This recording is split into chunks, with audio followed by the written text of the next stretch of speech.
Hello everyone, welcome to IAS point. आज हम यहाँ पे बात करेंगे बाजार में एक कमीज। ठीक है, जैसे कि मैंने आपको कल ही बता दिया था कि अब हम बात करेंगे कि जो भी प्रोडक्ट हमारे पास तक पहुँचता है वो आखिर कहाँ से बनता है, कैसे बनता है और उसका मेन रूप से प्रॉफिट सबसे ज़्यादा किसको मिलता है या सबको इक्वल प्रॉफिट मिलता है।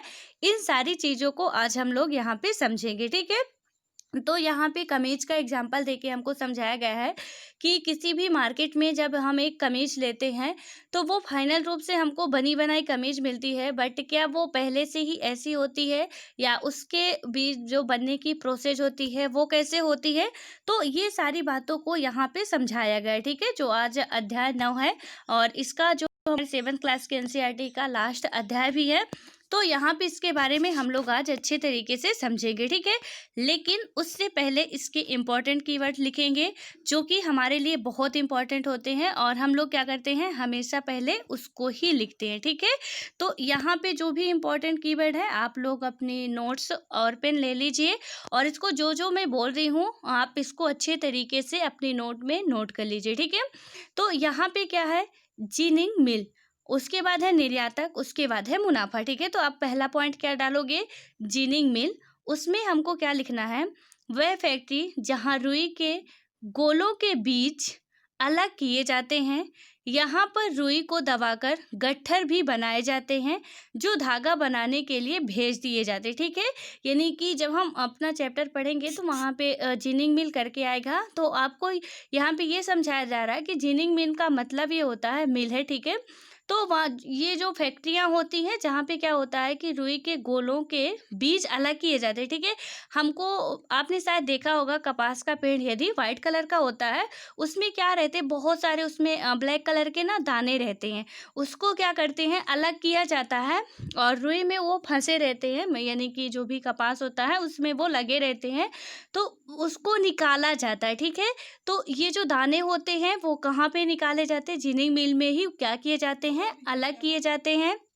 यहाँ पर रुई को दबाकर गट्ठर भी बनाए जाते हैं। ठीक है, जितनी भी रुई होती है पहले उसको दबाते हैं, उसके बाद उसका गट्ठर बनाते हैं जो धागा बनाने के लिए भेजे जाते हैं। ठीक है, यानी कि जब रुई क्या होती है उसके बीज वगैरह निकाल लेते हैं, उसको दबा कर रखते हैं और उसके बाद क्या करते हैं कि धागा बनाने के लिए दूसरी जगह भेजते हैं। ठीक है, तो ये क्या हो गया, जिनिंग मिल का मेन रूप से काम बोले तो रुई के जो भी हमारे होते हैं वो गोले उनकी यानी कि बीज निकालने में काम करते हैं। ठीक है, उसके बाद बात करते हैं, अगला वर्ड है हमारा निर्यातक। ठीक है, आप निर्यातक हेडिंग डालो, वहाँ पे लिखना है वह व्यक्ति जो विदेशों से माल बेचता है। ठीक है, यानी विदेशों में माल बेचता है।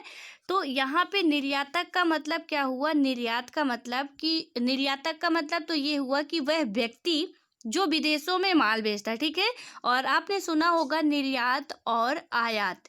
तो निर्यात का मतलब होता है कि यहाँ की कोई चीज़ें क्या हो रही हैं, विदेशों में जाके बेची जाती है। ठीक है, ले जाके बेची जाती हैं।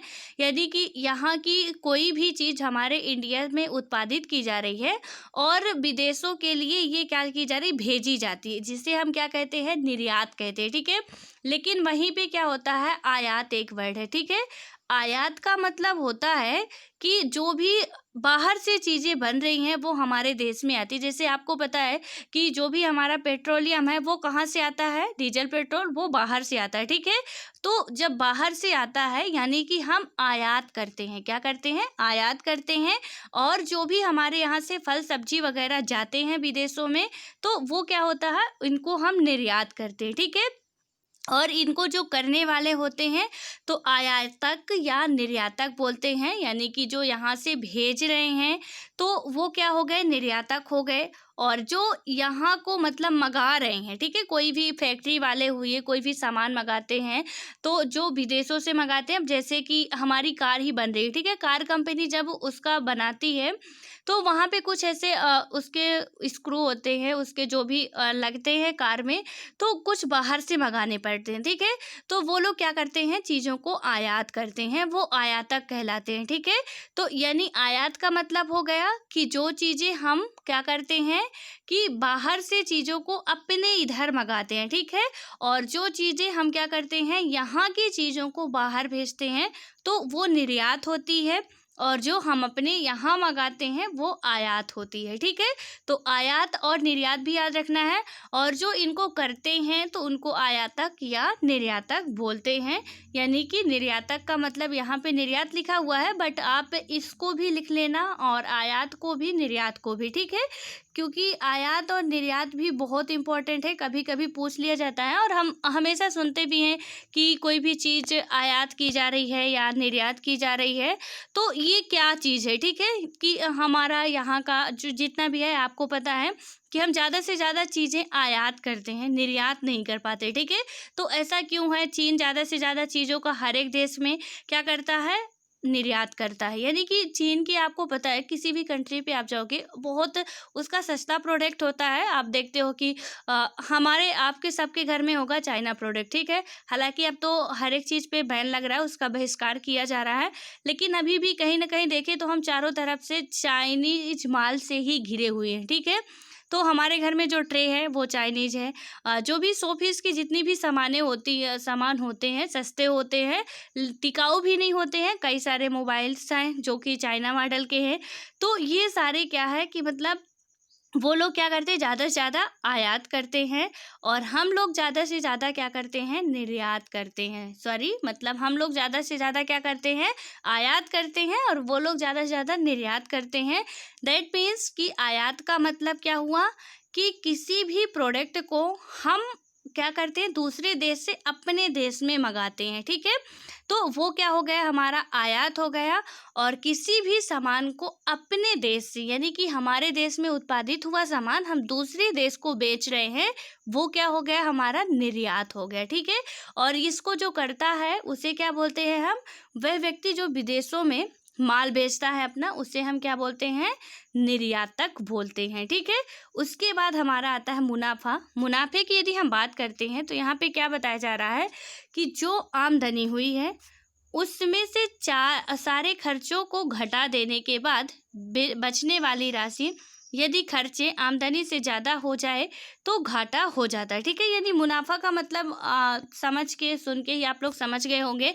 हमेशा बोलते हैं कि मेरे को क्या मुनाफा मिलेगा, या उसको उतना मुनाफा मिल रहा है, इस कंपनी में हम काम कर रहे हैं तो हमको इतना मुनाफा मिल रहा है, ठीक है। मुनाफा का मतलब ये हुआ कि जैसे आपने कोई दुकान खोली सपोज, अब दुकान में क्या हुआ कि आपने दुकान खोली, वहाँ पे आपने बिजली का बिल दिया, रूम का किराया दिया, उसके बाद जो कर्मचारी लगे हैं उनको भी पैसा देना है, जो हम कपड़े मंगा रहे हैं उनको भी, मतलब जिस भी चीज़ की आप दुकान रख रहे हो तो उसका भी पैसा देना है, ठीक है।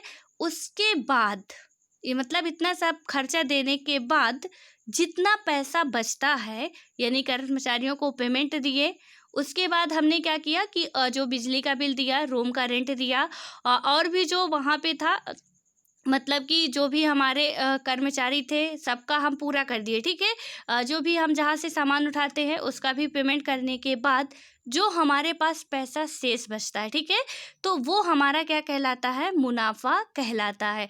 यानी कि हमको दुकान में ये सारे खर्चे घटाने के बाद यदि हमारा एक्स्ट्रा निकल रहा कुछ भी, 100, 200, 150, 1000 रुपये, 10,000 रुपये, वो क्या हो गया, किसी भी दुकानदार का मुनाफा हो गया। और यदि वहीं पे इतना भी पैसा आपके पास नहीं आ रहा है कि मतलब जितना आप सेलिंग कर रहे हो उसमें से इतना भी आपको नहीं मिल रहा है कि आप क्या करो, मतलब ये जितने भी खर्चे हैं उनको भी दे सको उसके पैसे से, तो फिर वहाँ पे क्या होता है, घाटा होता है हमारा, ठीक है। तो मुनाफा और घाटा दोनों ही समझना है कि मतलब क्या हो जाएगा, हमारा घाटा हो जाएगा जब हमारी आमदनी क्या होगी, कम होगी, ठीक है। मतलब कि ज़्यादा नहीं होगी, बात करें तो आमदनी कम खर्चा ज़्यादा, जिसे हम घाटा कहते हैं, ठीक है। यानी कि हमारी आय कम है और हमको खर्चा ज़्यादा देना पड़ रहा, रूम का रेंट भी देना पड़ रहा, लाइट का जो भी हमारी बिजली का बिल है उसको भी पे करना पड़ रहा है, और जो कर्मचारी है उनको भी देना पड़ रहा है। तो ऐसे में तो फिर हमको अपने घर से लगाना पड़ जाता है। तो कभी कभी आपने सुना होगा कि मतलब वो घाटे का सौदा चल रहा है, यानी कि अभी क्या है कि पूरा अच्छे तरीके से उनको मुनाफा नहीं हो रहा, ठीक है, तो उसे घाटा बोलते हैं। और यदि मुनाफा हो रहा यानी कि मतलब सारा कुछ खर्चा वर्चा देने के बाद बचता है, तो उसको फिर बोलते हैं कि हाँ कम से कम आज 100, 200, 150, 1000 रुपये का हमको मुनाफा हुआ, ठीक है। तो ये बातें आपको याद रखनी है। तो अभी हमने क्या क्या बातें समझी, जिनिंग मिल, निर्यातक और मुनाफा, उसके अलावा भी हमने समझा घाटा, निर्यात, आयात और आयातक। ठीक है, ये भी आप पॉइंट नोट कर लेना ताकि आपको कभी कंफ्यूज ना हो कि हमारे यदि हम पढ़ रहे हैं कि मतलब कहाँ से, ईरान से तेल हमारा क्या किया जा रहा, आयात किया जा रहा है। ठीक है, अब हम सोचें कि आयात मीन्स दोनों में कंफ्यूज हो जाए तो फिर क्या होता है, मामला गड़बड़ हो जाता है। इसलिए हमको दोनों ही लिख लेना है कि आयात मीन्स क्या होता है, निर्यात मीन्स क्या होता है। ठीक है, सो आई होप कि आपको इतना बेहतर तरीके से समझ में आ गया होगा, अच्छे तरीके से। और हाँ, आशा करते हैं कि आप सभी लोग रिवाइज ज़रूर करते होंगे। ठीक है, और यदि नहीं करते हो तो प्लीज़ आप लोग रिवाइज करना स्टार्ट कर दीजिए, क्योंकि रिवाइज जितना करेंगे उतना ही आपके लिए बहुत बेहतर होगा। पढ़िए कम, लेकिन जितना पढ़िए उसको बार बार रिवाइज कीजिए, ताकि हम जितना पढ़ रहे हैं उतना तो हमसे बनना चाहिए। ठीक है, चाहे थोड़ा सा ही पढ़ो लेकिन बनना चाहिए वो, इसलिए आप लोग रिवाइज करते रहना। और हाँ, जो जो भी रिवाइज कर रहे हैं प्लीज़ आप लोग बताइएगा ज़रूर कमेंट बॉक्स में कमेंट करके कि हाँ मैं रिवाइज कर रही हूँ या कर रहा हूँ। ठीक है, ताकि मुझे भी पता चले कि आप में से कितने बच्चे सच में सीरियस है किसी भी एग्ज़ाम के लिए।